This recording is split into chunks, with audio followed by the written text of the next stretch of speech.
En fin, sobre todo pensar de forma diferente y hacer técnicas distintas. Este interrogante va por aquí debajo. Y en definitiva, sobre todo, que tengamos en cuenta en coaching, lo que hace el coach es preguntar.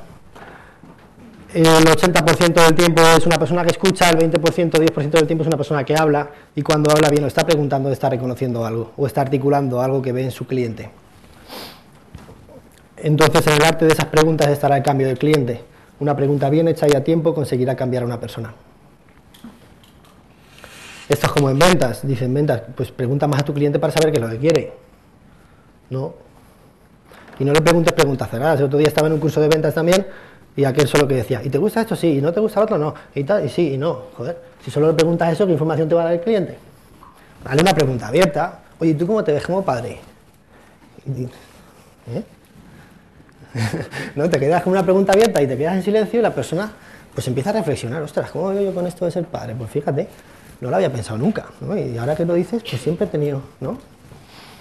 Entonces aprender a preguntar es fundamental. En coaching preguntamos más preguntas abiertas al principio de una conversación de coaching para que el cliente nos dé información y de esa forma él sienta que es importante para nosotros y que le estamos reconociendo un poco todo lo que él tiene, y por otro lado creamos sintonía entre él y yo, y además yo me entero de lo que el cliente quiere y con esa información yo trabajo.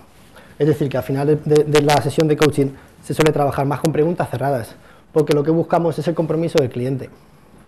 Oye, entonces me has dicho que harás esto la semana que viene, ¿no? Ah, muy bien. Y dime, ¿cómo lo harás? ¿Y vas a hacer esto, no? Ah, pues sí, ah, vale. Es decir, busca preguntas cerradas que generen compromiso, nada más. Y sobre todo el saber callarnos a tiempo en coaching es muy importante. Si no nos callamos, no le damos a la persona la posibilidad de expresarse o de profundizar en él o en ella. Es decir, después de una buena pregunta, mantenemos el silencio y la persona reflexiona. Y esto es como si fuera un iceberg. Cuando estamos hablando de tú a tú, pues siempre estamos viendo la superficie, pero en cuanto nos callamos y la persona puede profundizar en sí mismo, es cuando descubre que hay algo diferente. Quizás hay una motivación ahí, que quiere hacer algo, hay un bloqueo, hay una creencia. Entonces, como que no hay que tener miedo de silencio en coaching. Yo me estaba a veces un minuto callado y mi cliente callado. Pues bueno, ¿no? Pero estás como diciendo, tranquilo, no hay prisa en esto. Y al final el cliente te da la clave para continuar y te dice, mira, César, lo que ocurre es esto. Ah, vale. Porque quizás si yo hubiera ido más rápido no hubiéramos llegado a la misma conclusión. Me parece lo que los ingleses llaman rapport y en castellano llamamos sintonía. Es tan fundamental en las relaciones humanas que se olvida muchas veces, sobre todo en coaching. Y aquí a los que sois coaches os invito a profundizar cada día más en cómo crear sintonía con un cliente. Una vez que creas sintonía y que lo conoces bien, es muy fácil cambiar. Porque te conviertes en una persona, en un ancla para su cambio, te conviertes en una persona que le ayuda a cambiar. Hablo de crear sintonía corporal, es decir, tener posiciones corporales similares a las de mi cliente. Hablo de sintonía verbal, utilizar el lenguaje que utiliza mi cliente. Es una persona visual, es una persona más sentida, es una persona más auditiva. Copiar ese lenguaje. En PNL hay una cosa que llamamos los metaprogramas. Es decir, si una persona es proactiva o reactiva. Si una persona está más orientada a las relaciones humanas o a los procesos. Si alguien está más orientado al logro o al fracaso. Que uno puede estar de las dos formas. De hecho, hay presidentes de compañías y personas que han triunfado mucho y que después han fracasado, porque en realidad su metaprograma siempre ha sido del fracaso. Es decir, que hacen el logro como una forma de tener éxito, pero no como de tener algo personal para ellos, al final acaban fracasando. Entonces, cuando uno consigue saber con su cliente cómo es esta persona, dice, ostras, pues yo voy a sintonizar con él, ¿no? Yo siempre que me llega un email, bueno, los que me escribáis emails, a partir de ahora saber que lo voy a hacer, analizo las palabras que pone el email, ¿no? Entonces, César, me parece muy claro lo que estás diciendo, porque tal, te invitar. Entonces yo empiezo a ver el lenguaje que utiliza mi cliente, digo, es visual, parece una persona orientada a las relaciones, y cuando le contesto, ahí en mi email va parte de su lenguaje. Es decir, conocer a vuestro cliente bien. Y esto no lo hacemos de una forma mecánica como... no lo haces para ayudarle, porque tú sabes que cuanto más sintonices con él, más probable es que él cambie, porque más va a confiar en ti. Muy bien, sobre todo lo que yo más admiro de un coach, en definitiva, es la capacidad de escucha. Es decir, escuchar lo que se dice, y también escuchar lo que nos está diciendo. Entonces, por eso es importante que realmente estemos muy curiosos cuando alguien nos dice, oye, lo que ocurre es esto.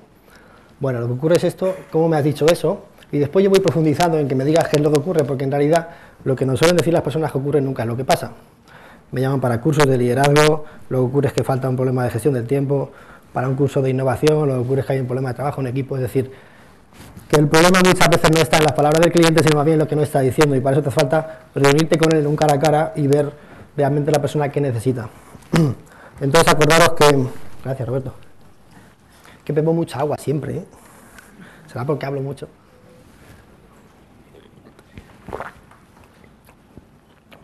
Una persona difícilmente muchas veces nos dirá lo que ocurre, y para eso tenemos que ser muy astutos en aprender el lenguaje no verbal. Es decir, cuando alguien nos está diciendo un pero con la mano y no nos está diciendo como pero, o nos está diciendo que no y nos dice que sí, o nos está diciendo que sí y es que no.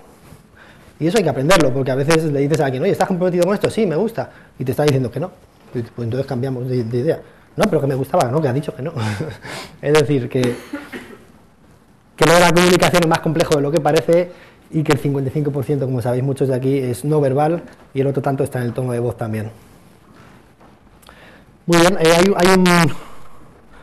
trabajamos mucho también para detectar creencias con una herramienta que en PNL se llama el metamodelo, y es decir, cómo puedo yo detectar mediante lo que me dice la otra persona qué creencias tiene. Una creencia, en definitiva, es algo que me debilita y que me hace funcionar de una forma que quizás no es el camino del crecimiento para mí. Es decir, yo os puedo asegurar que hace unos 5 años pensaba que nunca podría hablar a 100 personas o 120. Os lo aseguro, era imposible. Era una creencia. Porque por poder hacerlo puedo, otra cosa es que os interese, ¿no? Pero por poder hacerlo puedo. Entonces, tienes muchas creencias, ¿no? Ahí que están relacionadas. Pues yo no tengo nada interesante que contar. Fíjate, con los ponentes que tenemos y todos saben más que yo. En fin, empiezas a hacerte un cúmulo de creencias y de cosas que al final dices, ostras, claro, ¿cómo sales aquí con todo eso? Entonces el coach tiene que ayudar a que las personas que trabajan con él superen todas esas creencias y que uno al final se crea que sí que puede. Pero en esto del cambio de creencias, como dice Robert Dills, es como hacer estofado de tigre. ¿Qué hay que hacer para hacer un estofado de tigre? Primero cazar al tigre, ¿no? Así que lo mismo que con lo otro, ¿no? Primero tenemos que descubrir cuál es la creencia, y eso cuesta bastante, porque a veces una creencia está muy difusa y forma parte de un racimo más grande. Las creencias más difíciles de cambiar son las creencias sobre la identidad, es decir, yo no valgo, yo no merezco, yo es que no puedo con ese reto que me estás proponiendo, esa promoción es que no es para mí, es que yo nunca he dirigido un equipo. En fin, creencias que tenemos todos. Y después están las creencias más básicas, que pueden ser, pues, yo no me muevo bien en el escenario, yo no sé hablar, mi tono de voz no llega a los demás, que son creencias más del día a día, ¿no? Pero a veces nos partimos un poco a los cuernos ahí en la empresa diciendo, vamos a cambiar esto, y empezamos a cambiar conductas, a cambiar capacidades en las personas. La conducta es algo que yo hago, es este movimiento con la mano. La capacidad puede ser la capacidad de hablar, de mirar a todos al mismo tiempo. Pero si yo tengo una creencia ahí de que lo que yo voy a contar no es interesante para vosotros, por muy bien que me mueva, por muy bien que lo haga en el escenario, no va a ser interesante para vosotros. Es decir, que a veces el coach no tiene que ser tan de cambiar comportamientos y capacidades, sino que tiene que entrar en cambiar creencias. Es decir, en cambiar niveles más altos de la personalidad y no tan básicos, es decir, no quedarnos en un haz esto y te saldrá todo bien, sino vamos a ver cuál es la creencia que está actuando ahora mismo en ti y a partir de ahí mejorar.